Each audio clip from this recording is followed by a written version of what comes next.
ازيكم يا احلى متابعين؟ عاملين ايه؟ يا رب تكونوا بخير وبصحة وبسلام. النهاردة الخبر اللي معانا وهو بكاء حسين فهمي اثناء تشييع جنازة شقيقه مصطفى فهمي من مسجد النيل بالدقي. تعالوا بينا نشوف التفاصيل، بس قبل ما نبتدي الفيديو ما تنسوش تصلوا على الرسول عليه افضل الصلاة والسلام وتكملوا الفيديو للنهاية فضلا منكم وليس امر، عشان تعرفوا التفاصيل. تم تشييع جثمان الفنان الراحل مصطفى فهمي عقب صلاة الظهر من مسجد النيل بمنطقة الدقي بالقاهرة.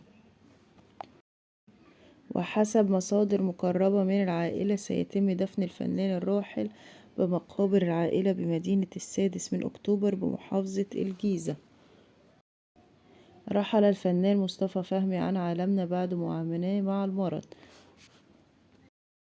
حيث تدهورت حالته الصحية بشكل مفاجئ وتم نقله إلى المستشفى، لكنه لفظ أنفاسه الأخيرة قبل وصوله إلى المستشفى.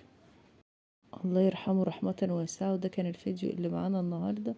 دمتم بأمان الله وحفظه. أشوفكم في فيديو جديد وخبر جديد، ويلا مع السلامة.